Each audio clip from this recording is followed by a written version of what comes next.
and welcome to season 2 of Bad Lit Friends, the writing podcast that still has absolutely no clue what it's doing in the year 2026.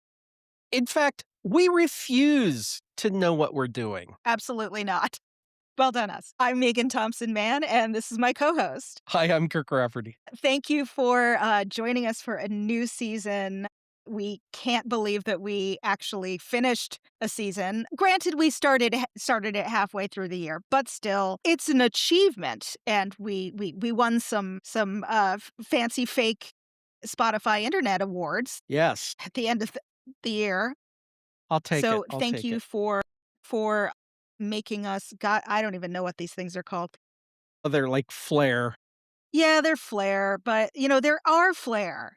They're That's our right. special flair. We earned it fair and square. So we won one. That's really doing a lot of heavy lifting there. We won 2025 Fan Fave, 2025 Instant Hit Show, and a 2025 Most Shared Show, which actually is pretty cool.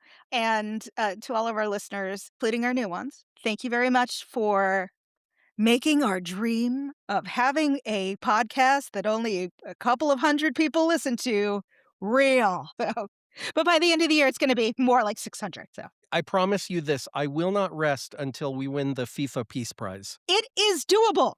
There is somebody else in the world It's who has fairly shown low that bar, isn't it? it's such a low bar. You don't really. I think we could trade those 3 Spotify awards in for one FIFA Peace Prize. I bet we could. Could. What's the exchange rate? Think big. Yeah, wow. So we're going to be doing some new stuff in addition to the old stuff. We are going to be doing some more interviews. We've loved doing the interviews that we've done so far. Yeah. And yeah, we're lining up some guests for the coming months. People have been coming to us, which is so flattering and amazing. We're the little podcast that could. Yeah. So thank And you. listen, reach out to us if you, tell us, do you like the interviews? Are we hitting that kind of sweet spot for you? But also, if there's anyone you think would be great for the show, feel free to recommend them to us. And hey, we'll reach out and they'll probably say no, but what the hey? Well, nothing ventured, nothing gained. That's right. But we're not going to make this an interview podcast.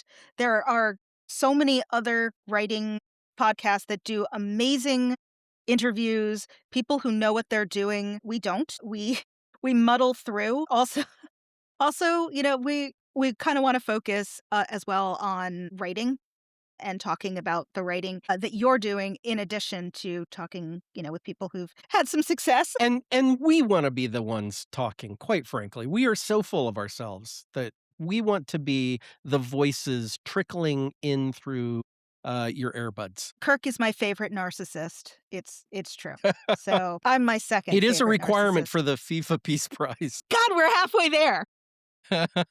So today we're going to be talking about starting your book in the wrong place. So it happens. Sometimes drafts just start a little bit too soon. And the problem is that you are trying to hook an agent if you are querying and you're going TradPub, or you are trying to hook a reader and you've only got a few pages to do it. But if you're spending those pages in the wrong place, you might well lose them. Mhm. So I don't even know what I'm talking about now.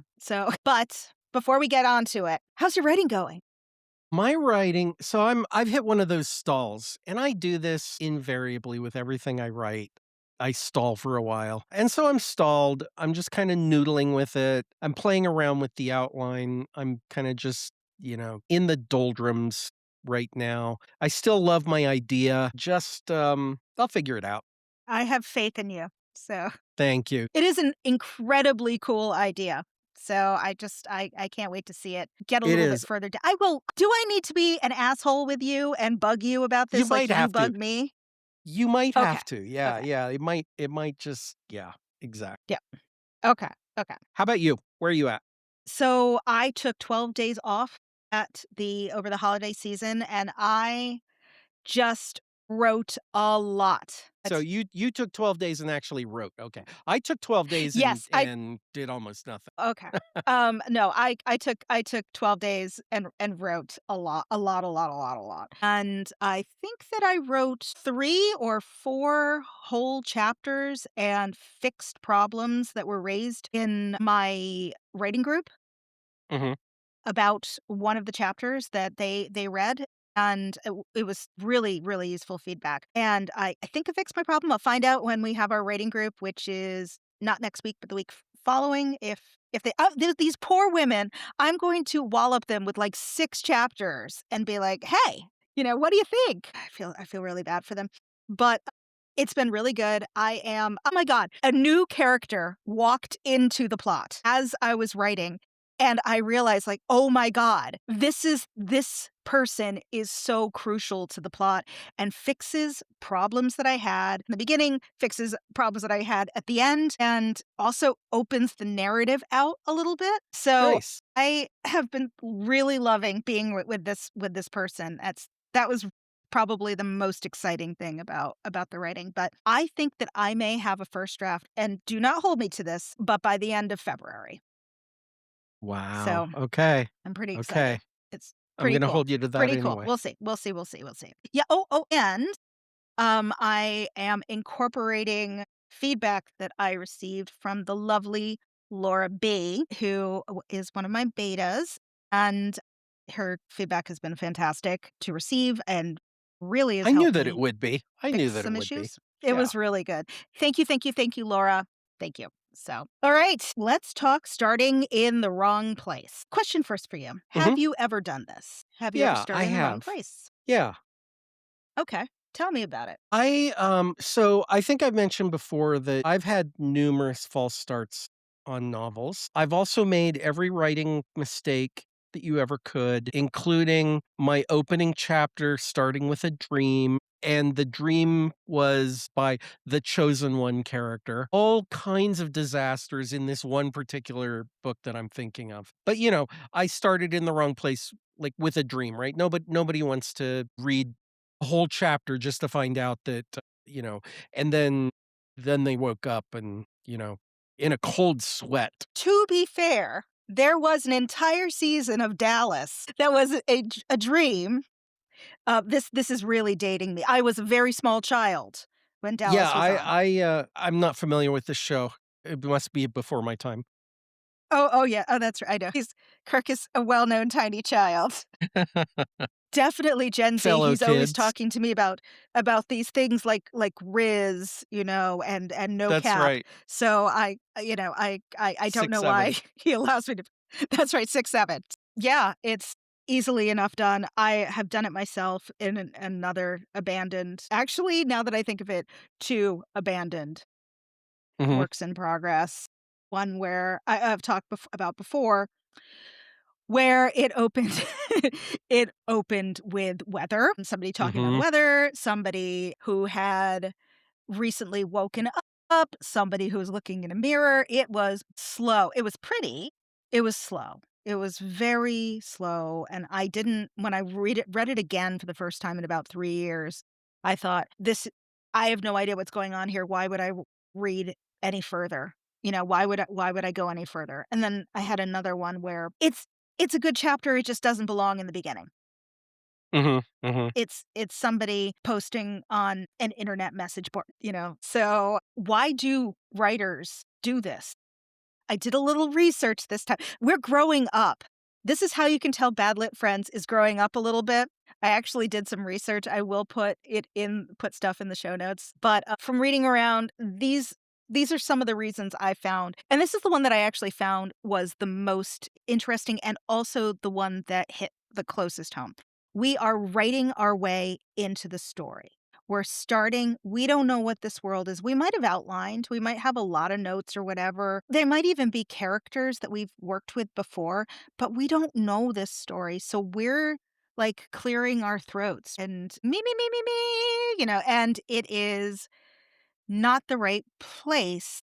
We also think that readers are going to need a lot of context about where they are, and we don't trust them enough to join us as they explore this world. Right, right. And the temptation, as you say, is that you want to, you're trying to pull the reader into your story. So you feel like you've got to set everything up. It's there's a real common fantasy false start, I would say, which is you just dump tons of backstory about how many millennia the elves have been fighting the orcs and why, and giving family lineages. And let me tell you, Tolkien was able to get away with it, nobody else gets to get away with it. Um, it just in fact, Tolkien only got away with it in the Silmarillion. The Lord of the Rings actually follows a pretty standard narrative. So there is this idea, you can especially see it in fantasy, probably science fiction as well, where, you feel like you have to set up the world. So that's one type of false start, just this massive info dump before we ever meet the main character. That's not Mhm. to say that that is a problem only with science fiction and fantasy. That there are other, I mean, pick a genre. There's somebody that's been I guilty think of historical fiction completely as well setting up is the yeah, historical fiction, definitely. Yeah, there's this, just this need for, like I write historical fiction, and my immediate thought is I need to set up what's happening in my Cold War novel, right? And I feel like I need to talk about that. And instead I just, I resist that temptation and I just throw you into the action. yeah, another point that I saw raised in a couple of articles is that we can become very attached to our opening, Mhm. and we can't think about how this book would look without the opening that we've always assumed it would be there forever and ever, amen. It is, but remember, you can kill your darlings, it's okay. You can also Mhm. rejig things, it's okay.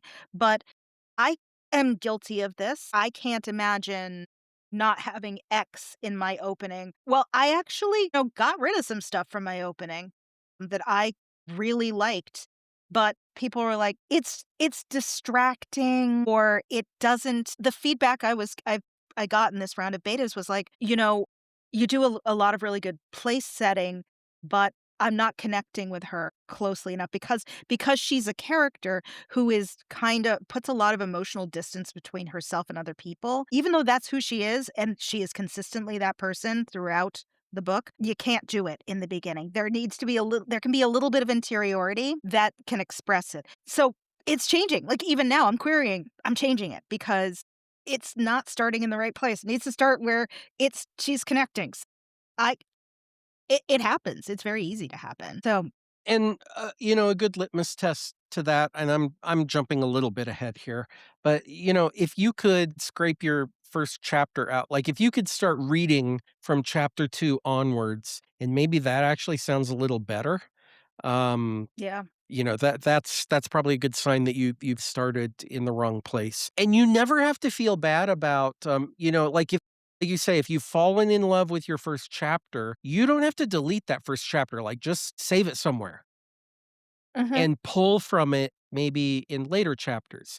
Kinda take all of that Yeah. information you were dumping and, just kinda sprinkle it out throughout your novel. Another issue that comes up, and something that you and I have talked about before on here is unnecessary prologues, and I think we can kinda talk a little Yeah. bit more, like, a little bit deeper about prologues, although we went a little deep before. I think it is worthwhile treating them again in this context, but not Kirk, in my, opinion on, prologues is well known. For the most part, we don't think that they're, necessary, except for in special case situations, but Yeah. as Kirk said, the real story is actually starting a chapter later, 2 chapters later, that's what should be at the start, and you'll know this when people are telling you when your betas or, your alphas are reading it and they're like, "Well, this story picks up around page 50." Right. Um, who's gonna read to page 50? Yeah, and guess what? That's not gonna work for a literary agent. No, but then why did they ask for my first 50? So they just need to get all they need to do, I'll just put a note and says, "Go to page 50." You'll really like it. It's really, really good. That's where everything starts to happen. But, And if it's here's yeah. another really good litmus test, speaking of agents. So when an agent says, "Send me your first chapter," if you're not sure whether you should send your prologue or chapter 1, Mhm. almost certainly you don't need that prologue. You've started in the Yeah. wrong place. And Yeah. because otherwise the real answer is send your prologue. So if you don't think that the Mhm. prologue is gonna sell your story, guess what? It's not gonna sell it to a reader either. Yeah. And of course, if your story doesn't make sense, if you get rid of the whole thing, you might be able to salvage as Kirk said, some of the stuff from one and kind of thread it in, through the following chapters so you don't lose anything important. But if it genuinely doesn't make sense, if you cut it and you can't figure out where else to put this stuff, then maybe you started in the right place and maybe, you just have a first chapter that needs more work. Yep, yep. It you don't always have to chop a problematic first chapter. It's just, is this the right place? You may have because you might have already written the right place. And never a wasted word, right? It's in my head all the time. So, you brought up agents. The question is always, why would I rep something that I can't sell? Because they have to sell it to a publisher, and then that publisher has to sell it to readers. Mhm. And those readers, if they're browsing in Barnes& and Noble and they pick up a book, "Oh, pretty cover, my genre," and nice blurb on back, blah, blah, blah, open it up, and they read a page, like, interesting, and then they read second and they're like, "Huh, where am I going?" You've maybe got 2 pages for somebody who's just browsing, in a bookstore.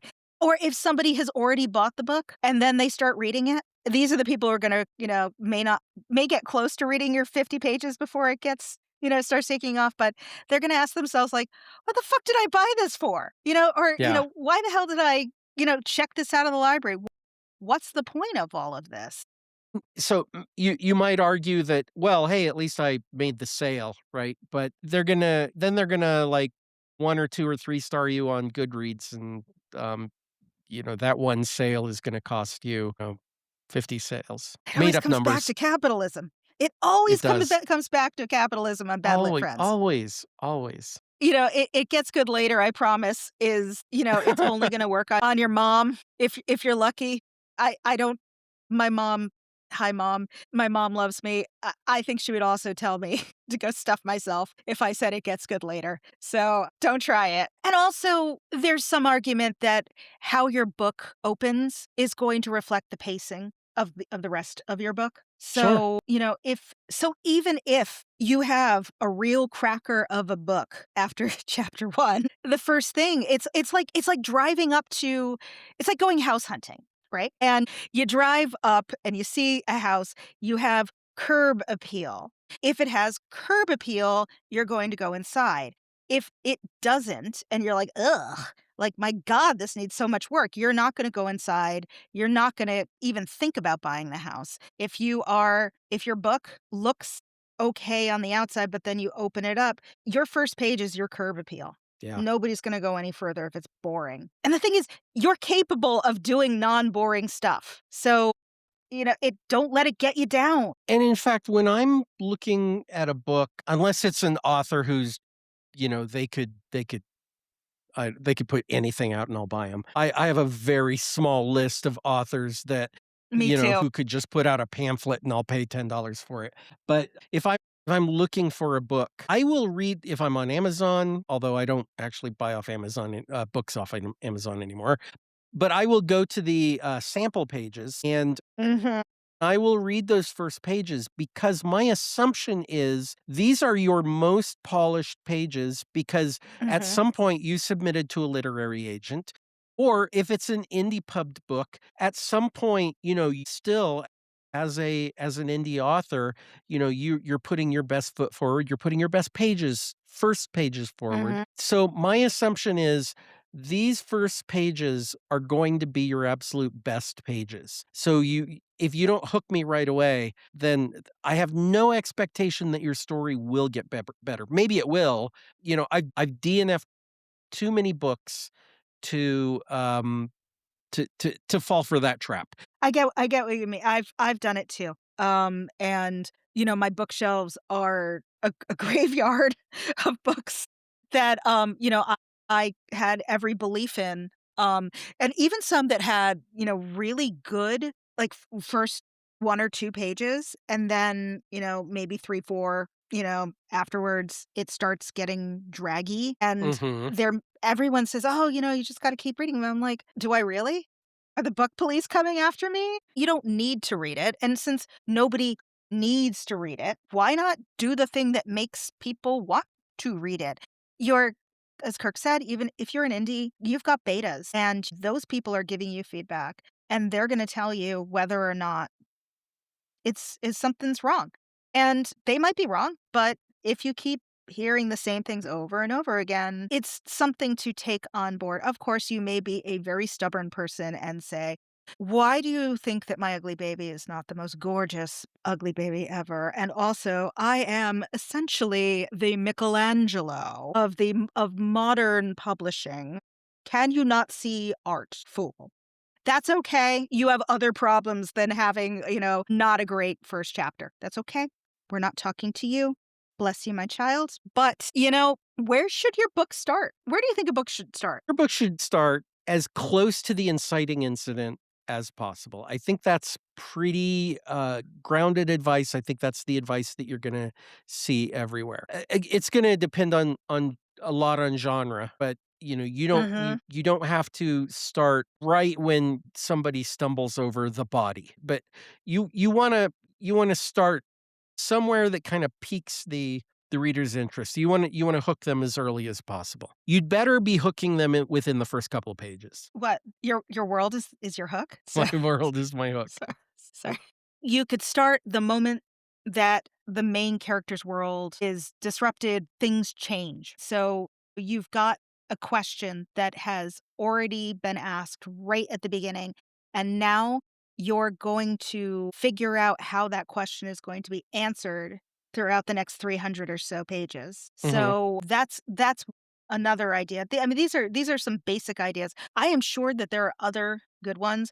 I, am but a woman of weak and feeble mind, who has had a long day and long week at work, and those are the ones that I have. But, um, you know, an inciting incident, we've talked about it before, but, it's an event that kicks your story into gear, which is gonna cause your main character to act or react, hopefully acting. And Yeah. it's gonna raise the central question of the book, and it's something that can't be ignored or can't be reversed. So you've got the stakes set immediately. So that you wanna start as close to that as possible. So what you might wanna do if you think that you're having a problem about where your book is starting, you might read the first few chapters and mark where something starts to happen. Something starts to change. Something is disrupted. People are doing different things. They're making choices where the stakes become clearer. That may very well be the place that your book starts. I mean, I'm not saying Mhm. like that first sentence, but around there may very well be where your book actually starts. So, and you raise genre, which there are different kind of ways to think about these things. So, like with a thriller or a mystery, you're going to start close to where somebody dies, where, there's a crime, where somebody's threatened. Romance, when the romantic conflict where one main character and another main character, the 2 love interests meet and their first Mhm. reactions to each other. Fantasy and sci-fi, you are going to need to have some world building happening. It is going Mhm. to have to happen, but you need to balance it with keeping the story moving. That's delicate. I've never written you've written some fantasy stuff. How does that work? So, yes, you need a little more kind of backstory than you would, say, a book set in a modern setting. If it's set in New York Mhm. City, most people have a pretty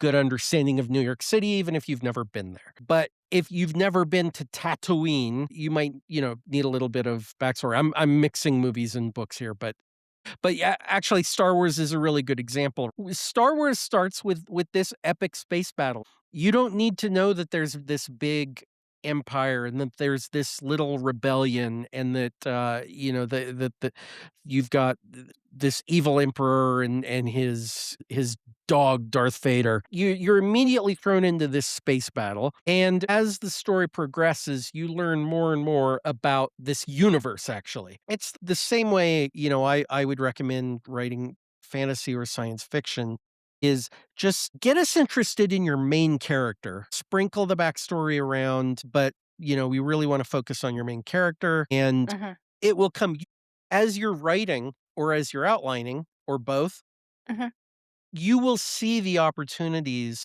for the backstory, for the world building to kinda mhm. come in. What you don't wanna do is like, "As you know, Bob, the Empire controls the spice," whatever. Star Wars needed more Bobs. Star Wars Yes, needed a yes. Dave.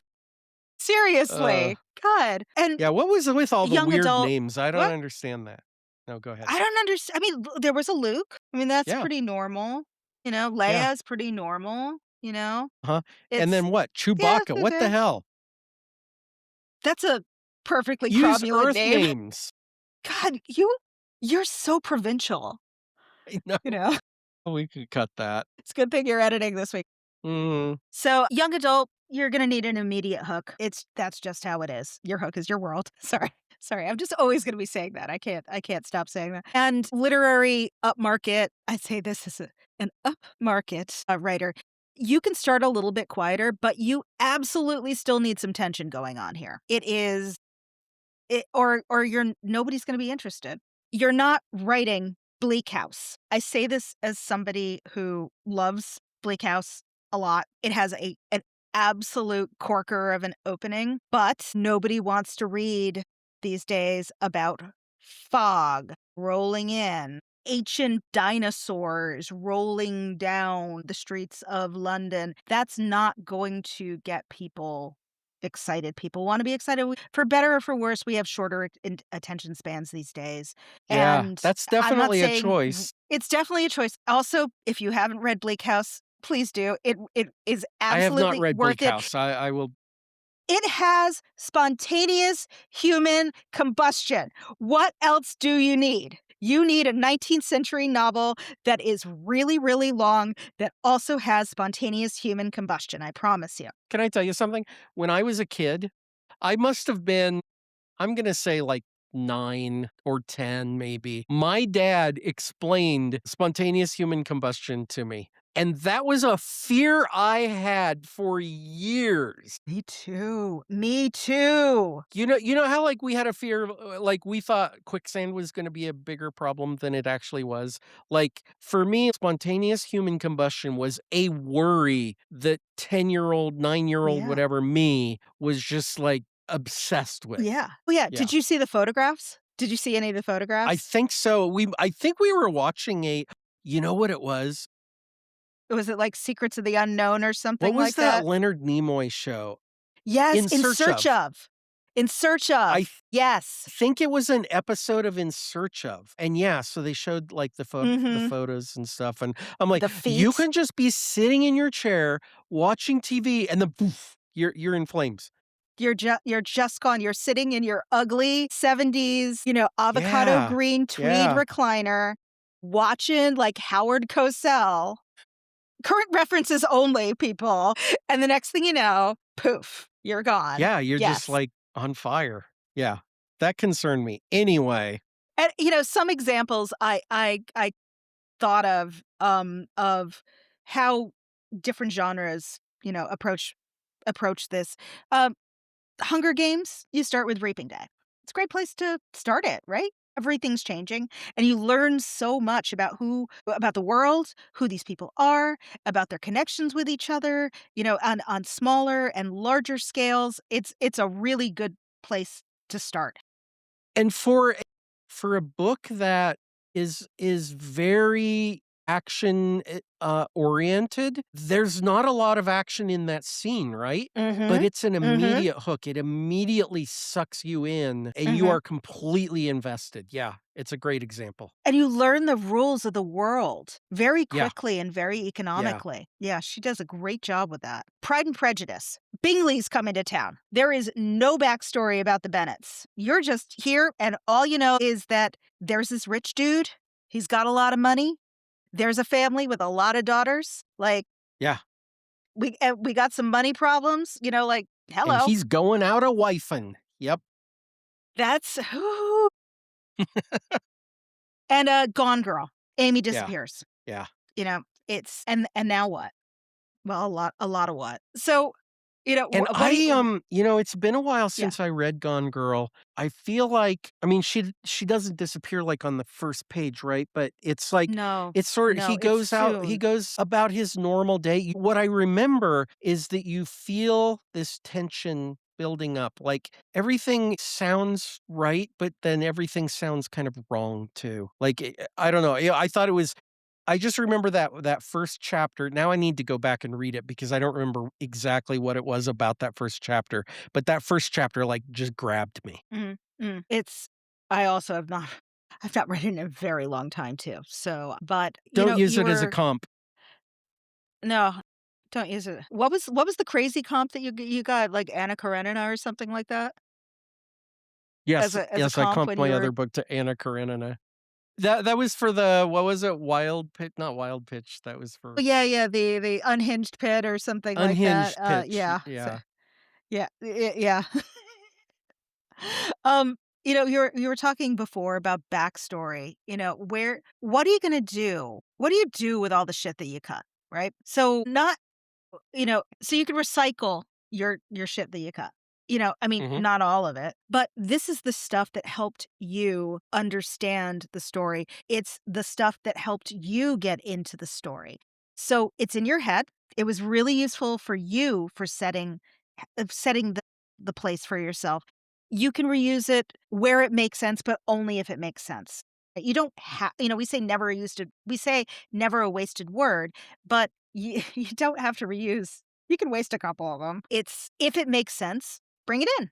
mhm, yeah, There is the sort of boneyard method. We've talked about something like that before. Deleted scenes, you can cannibalize them later. It also provides you with an emotional safety blanket, like, "Oh, my beautiful words, I still love you. Imma take care of you. I'll just put you in this special file. I'll come over, I will pet you sometimes. I will remind you that mama still loves you." But they don't belong in the book, and that's okay. Or they might belong in some other form, that's also okay. You were talking about backstory before and that you don't wanna have a lot of backstory in the beginning. What do you do with it? Because you're gonna have to get some of it in somewhere. What do you recommend for how to get it in? yeah, and I touched on it a little bit earlier, so you wanna sprinkle it through so that you're not loading the reader down with that backstory. That's just how you do it. The strategy really that works for me anyway is so sometimes I actually enjoy doing, like, flashbacks. Me So too. you can do a flashback, you just need to be strategic with flashbacks. Mhm, As you're writing, you want your characters to have some kind of interiority. That can be part of their interiority mhm, is, thinking mhm, back to what maybe something reminds them of their mother, who tragically mhm. spontaneously combusted when they were a child. After reading the first 50 pages of her child's first book and nothing Yes, had happened yet. So, yes, smoking a Benson& and Hedges, drinking a Mai Tai, it's that's right. So I just really kind of do it. I run it on instinct. It just seems to me that as I write, the opportunities present themselves. And that's great because then I don't have to think about it. I don't have to like formulate a strategy like, how am I going to inject the spontaneously combusting mom into my story? It just, but God, what a great scene. I mean, it is yes, doctor, that we didn't spontaneous combustion runs in my family. there was my mom, there was my great aunt Terry, my cousin Dave, who was also in Star Wars. So, I think vibes is actually I mean, don't poo-poo it. I think that, when you know, where it is kinda like, does it feel right? I I have had to train myself out of doing a uh, technique that I say technique like it was something I did on purpose and that it's actually great, but it's not. When I was kind of That's writing, man. writing myself into it is woo-wee. Yeah, that's writing, that's some fine writing. When I was, doing my working myself back into writing 500,000 words experiment, I kept doing the same thing. I look at it now and I kept doing the same thing where I would start they're not really chapters, they were kind of like posts in this fake blog where it would start in the present day, and then it would dip down into the past, and there would be a whole thing in the past, and it would come back up to the present at the end. And it Mhm. was just like this, kind of like sine wave kind of thing almost again and again and again. I notice when I'm doing it now because I absolutely still do it now without even realizing I'm doing it. But you gotta trust your readers more to know what's going on. You have to allow people to fill in the gaps. You don't have to plug every hole with lots and lots of pretty words. Even if those words are super pretty, you don't need them. That's not how we think. We automatically fill gaps in. People read like that too. It can help in these kind of short passages. You don't want an info dump like Well anywhere. said. You are not Yep. Tolkien. And it's for the best that you're not Tolkien, trust me. Well, he's dead, so yeah, He is dead. Yes, he's dead. allegedly. Yeah, I don't know true. why I said that. I don't know why I said that. Has anybody seen The Rock in the same room with Tolkien recently? I haven't. I don't know about you. I mean, they could be the same one. You can cut that too. So, Uh, let's talk for a moment about prologues. Kirk and I are well-known prologue haters, so we will try to put that hateration to the side for a moment, but I would say you should ask yourself, "Self, why am I doing this? Do I need to have this?" A lot of agents say that they skip them, but, there are plenty of books that have them, sci-fi, fantasy in particular, romance has it, not so much kind of, contemporary so much, but plenty of historical fiction that I've read also has prologues. So it comes down to a genre issue. So when do you think prologues actually work? When have you seen them? when I was a younger reader, I skipped prologues entirely, and I don't think I ever felt like I missed anything in the story that I was reading. But I think they work when they're setting your story up. First of all, I think they should if you're gonna do that, they should be short. If you're Yeah. writing a 50-page prologue, like, I'm not reading it. I know, like, mysteries and thrillers sometimes will use a prologue to kind of set up the crime, right? Uh-huh. That eventually needs to be solved. So that's when they work, is when you're doing something very quickly to set up, the kind of the main premise of the story, and then you're gonna take me immediately into chapter 1, and by God, your chapter 1 had better be interesting. What do you think? So I've read them most frequently in the context of historical romance novels, since that's Mhm. the genre that I've seen the most frequently in. I think they can be quite useful when it's going back into the past a little bit, where you need to set up something in order for the rest of the story to make sense. There is something key that happens that you need to understand, or else the rest of the chapters, you might be flailing around a little bit, or you need to kind of hint at knowledge that maybe only one person has, that the rest of it is kind of revolving around. When I found them useful is when they are from a different character than maybe the main character, like somebody's parent, perhaps, or a sibling or a friend kind of looking from a different point of view on the story that we're about to unfold here. A little bit of family history, but again, short, really short, like 2 pages, 5 pages, tops, absolute tops, 5 pages. The question really is like, can the story work without the prologue? Because if it can't, then okay, you got a Right. prologue. Cool, Yeah. cool. But if yeah, you might not need it. Yeah, and so some advice I read somewhere what was basically, can you rip out your prologue and hand your book to a beta reader? And if they come back and they're not confused about something, then you know that your prologue is unnecessary. We're just gonna think they're unnecessary anyway, but, come at us. It's fine. Yeah, you really have to We're sell me on a prologue. we're old enough that we can remember In Search of, with Leonard Nimoy. So, Well, when when I was a younger reader, again, I last read a week. ton last week. I read a ton of fantasy, and every freaking fantasy book had a prologue. Like that just seemed like a requirement for some reason. And Mhm. like I say, Mhm. I never read them, and I never felt like I was missing anything. So, Yeah. granted, these were books some years ago, few years ago, Just a but couple. yeah, I'll just say you can't When use them for a comp. When Leonard Nimoy was alive. So, That's yeah, don't use use 'em for right. a comp. I'm also not gonna use Middlemarch or, as a comp or a Bleak House. But, what do you do? Okay, let's talk about how you fix these things. I think we can do this fairly quickly. Mhm. So, read your book. You should always read your book. Who knows what lies within? It may not be what you think is there. So, read the first, 50, 100 pages, whatever. Mark down where you're really interested. Put on First of all, put on your reading glasses, not like the ones I've got on, but like your reading brain glasses, and where it looks like you were getting excited writing this book. It shows. Yeah. It'll Yeah. show. And you're looking for where the story's getting clearer, where the protagonist is, making decisions, where things are changing. That's your start. I mean, God knows what things are gonna be like in 10 years, but right now, the market, how it is, uh, just realistically, people wanna get in right now. They want things to be happening right now, and you need to get to right now. So, Sure. that's where you start.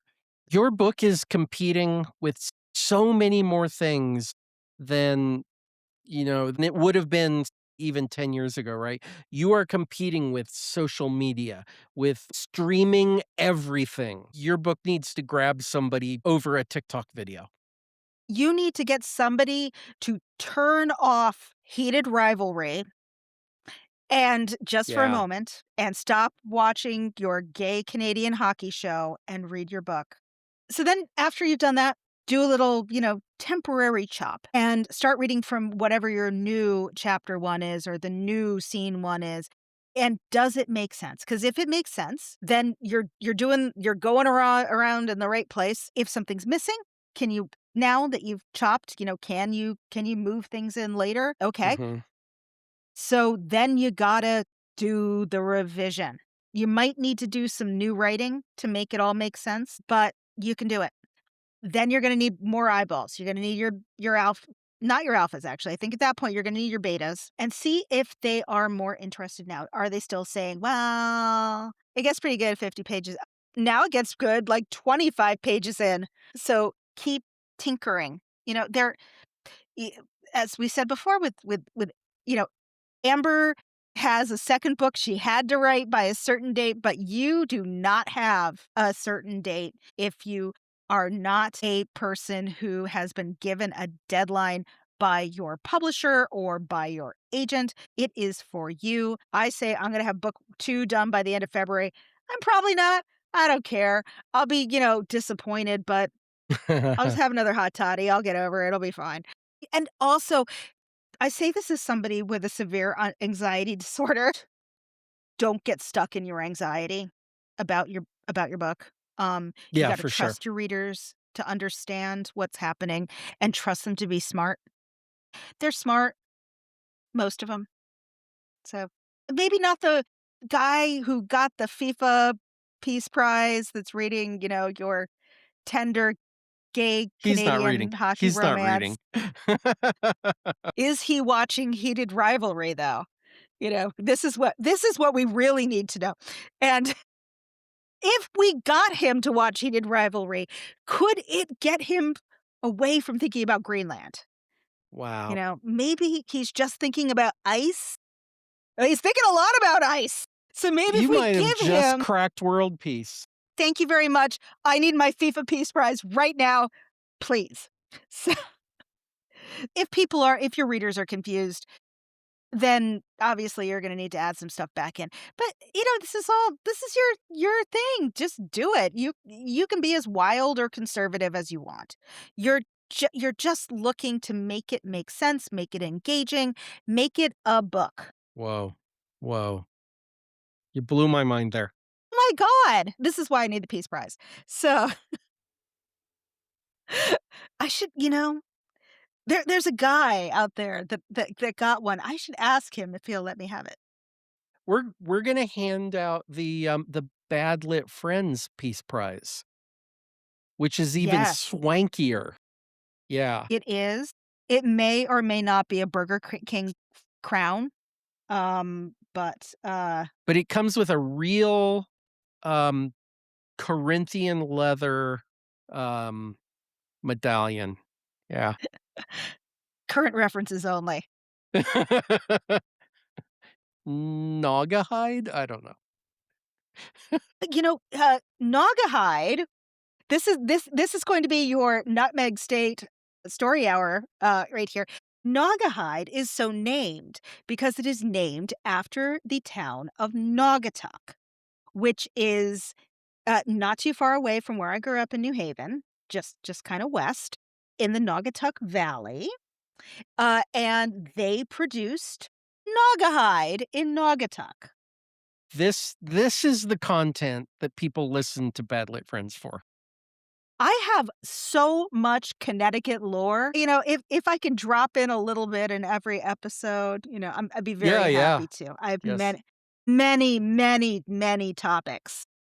Educate us. But before we get there, let's do some hot goss. Let's do it. Oh boy. Okay. Okay. People. This is I was outraged Oh. for our whole last Ugh. episode. I'm not gonna be as outraged, but this is an outrageous one. It's pretty bad. It's pretty bad. So I happened to see this one. God, why do I start every day with threads these days? It's so bad. It makes me so angry all the time. But this one made me very angry indeed, but not in the "Why are people so stupid? Why are all these people posting in this thread so stupid?" No, everybody posting in the thread was extremely sane. It was the topic that was insane. The topic was that there was a literary agent, whom we will not name, who is at a very reputable literary agency who had been doing live rejections of query letters sent to her on TikTok. And an author who had queried her happened to be on the TikTok live and saw her query letter not only be rejected live, but also heard the agent say some decidedly not nice things about her query letter, Mhm. on this live. So it is wow. I will point out, and it's important to note at the beginning of all this that the authors whose query letters were brought up on TikTok did not consent, appeared to have Right, not consented right. at all to having this done. And there are literary agents out there. They have podcasts, and you can send in your query letter, and they will tear it apart for you, right? Like, they'll Mhm, tell you what's good, mhm, what's bad, what's ugly, mhm. and give you great suggestions on what to do, to make that a better query letter. First of all, those are opt-in, right? You are consenting Yep. because you send it to them, but they're it's also they're doing it in a very positive way, like, they're helping authors.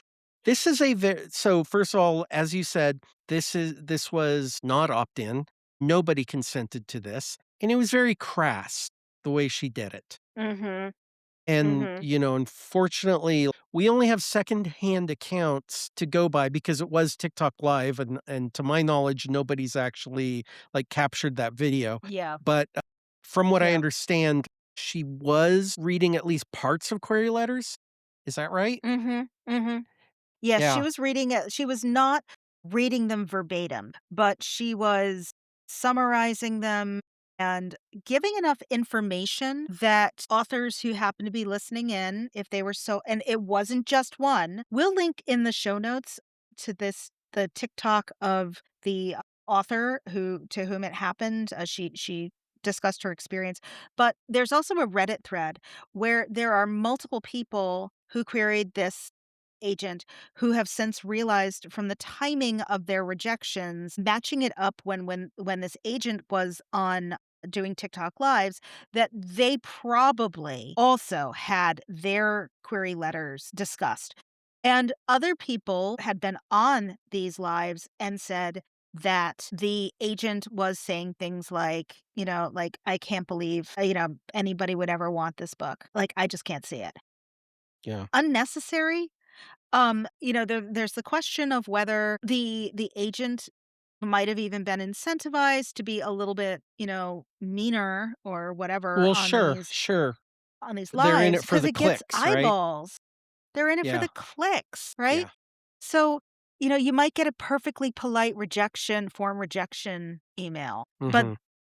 to hear somebody say, like, "God, why would anybody send this to me? Why would anybody wanna read this book?" It's so unnecessary, and nobody consented to this. Right, Nobody. Like, right. why would you do this? We were talking right before we started recording about an agent on Twitter, maybe about, what, a year and a half, 2 years ago, who nuked her career in one afternoon by tweeting about, "Oh, I got queried this I have the tweet. You want me to read with." it? Yeah, read the tweet. I mean, everybody knows about this one, so, I mean. The tweet was this was from a literary agent, at a big literary agency.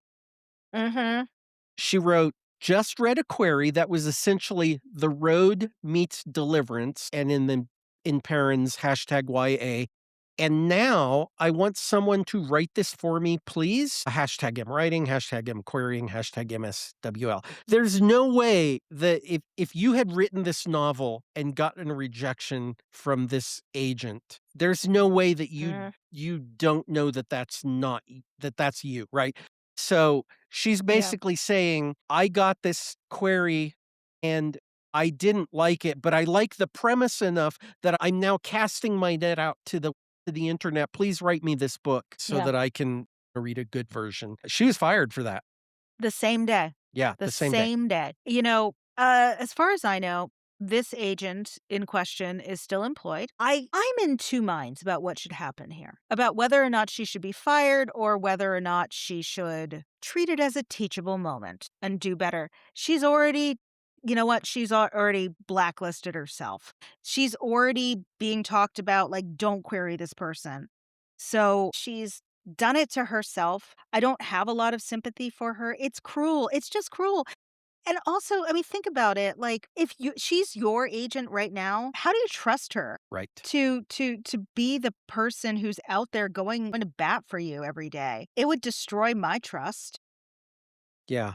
It's such poor judgment. What does it say about the rest of her judgment? Whether or not that's fair, it's still incredibly poor judgment. There are so many ways to raise your social media profile that don't involve eviscerating debut authors. Yeah, I think there's a lot of agents out there that, they love the industry there. I mean, it's very hard to make a lot of money as a literary agent, right? So Mhm. so Mhm. the vast majority of them are doing it because they love authors, they love books, they love they love the whole ecosystem around them. Mhm. This to me feels like an agent, and I'm not a psychiatrist or whatever, but this feels like an agent to me who has just lost the thread, who has Mm. decided that for whatever reason, they want to be a social media, they want to be an influencer of some sort, right? And they're kind of selling their soul a little bit because if you truly loved authors, loved books, loved the industry, this is not the behavior that that that shows that kind of love. No, no, it doesn't. It's incredibly disrespectful of the very people who provide the agents with their livelihood, you know? Yeah, yeah, yeah, absolutely. And, I would even encourage her. I'm sure she's a listener. I would encourage this agent to just put themselves in that author's shoes. Think about what those clicks bought you, that at least one person recognized themselves. Like you did some damage out there. Yeah. I'm not sure I would ever exercise that kind of judgment, but if I did, man, I would just feel horrible about it in the end. It's one of those things where there's so much hubris involved. Mhm. Mhm. It's like, how do you agents are, as you said, they lead fairly precarious lives and that rise and fall upon the fortunes of their writers, of their authors. I think by now, I'm sure she knows exactly what happened. I'm sure many people have already discussed this with her. Honestly, I think her best tactic to do right now is to just stay quiet because posting through rarely works. And nobody's gonna wanna hear from her. People will start to forget about it. Honestly, I think well, I would add to that I think that she needs to send some follow-up apologies to everybody whose query she rejected on her TikTok Mhm. lives, owning up to it. I don't know. I'm not sure what I would do if I received an apology like that. I'm not sure how much it would mean to me, but it could mean something to her. Yeah, it could mean It something to certainly her. indicate Yeah. it would indicate some kind of talk about character growth, right, in your novels. Yeah, Would indicate some kind of growth. I don't know. I'm just there's flabbergasted by the whole thing. I'm not sure, still wrapping my head around this whole thing. I don't wanna go out and, like, call for her firing, and that's really up to no, her no. agency to decide. I'm not gonna Mhm. be out there with a pitchfork and a torch, demanding her firing, Yeah. but My understanding is that she is a little more established than that, um, agent who fucked she's up with the very tweet. established. Yeah. Yeah. Yeah. So, she's got enough clout, I suppose, to write it out. I hope she learns from it. She's probably gonna see a huge fall off in the number of people who are gonna be querying her. So them's the breaks, you know? You know what's sad though is that unfortunately, the internet also has a short memory, and so this will probably be It does. ultimately Yeah. a little bump, and that's why I say, like, I think her agency should determine Mhm. what is an appropriate way of dealing with this, Yeah. because Yeah, I agree. 6 months from now, whatever dip she saw in querying is gonna be erased. Yeah, it's it's funny because the internet has both a very short attention span and it also never forgets. So this is kind of bubbling up in writer spaces that are very clearly writer spaces, like Mhm. on Threads and also on Pub Tips is where I found that On follow up Reddit, yeah. thread this evening. Yeah. So it's kind of in this closed space right now, which means that while the people who are in the space will remember, people who are going to be coming into the space in years to come may never know about it. Yeah. Yeah. So she might very well be protected by it. I truly hope she learns. Most agents are really nice people, Yeah, yeah, for sure. and yeah. I say this to any agents who happen to be listening as I'm querying. You're really great. I love you. And quite a number of the agents who rejected my book on round 1 were also really lovely people, especially the ones who gave me some really useful feedback. So, yep, this has been another episode of Agents Behaving Badly. We should do a writers behaving badly because, Jesus, there are plenty of them. Yes, And, oh, absolutely. we should do a Milo Winter follow-up hot goss because oh, there's some new stuff. There's some new stuff. A new illustrated poetry volume, Kirk, has been published. Hey, now, don't get ahead But of yourself. Don't give out the content for free. where I know, where's the world of Guardian? Welcome to the world of Guardian.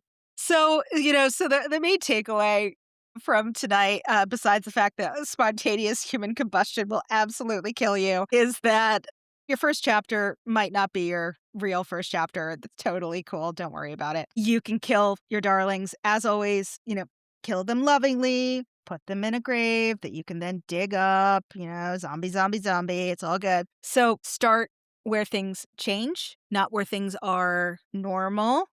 And you can trust your readers. Just trust them more. There you go. We have a topic Boom. for next week We that we did. have thought long and hard about. Yes. Kirk, would You you like to thought introduce long it? and hard, and you said, "Here's a list." And I said, "Yeah, that one sounds Yes. good." So, yeah, you gave a list, and I said, "Yeah, let's do comp titles." Okay. Yeah, we're going to do comp titles. Meagan does Everybody hates all them. the work. I do nothing. He edits sometimes, and he does post on the internet. He does post on the internet. So yeah, comp titles. I would like to, I would like to volunteer as tribute to talk about how they're not as hard to find as you think.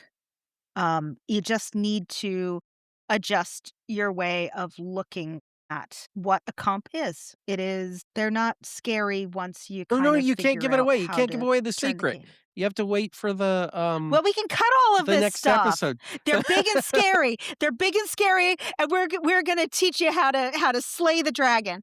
Yeah. With this Yeah, one and if simple you trick. with this one simple trick that you only have to pay us $50 for, badletfriends@gmail.com, or you can We give us need the to get FIFA to Peace attach a Prize, and Venmo to that, don't we? that's right, that's right. If you give us a FIFA Peace Prize, we'll also teach our we'll give you a pamphlet, our 10 top tips on comp titles, or you can listen next week. That's also possible. But in the meantime, you can find us on all the socials. We are Badlet Friends everywhere.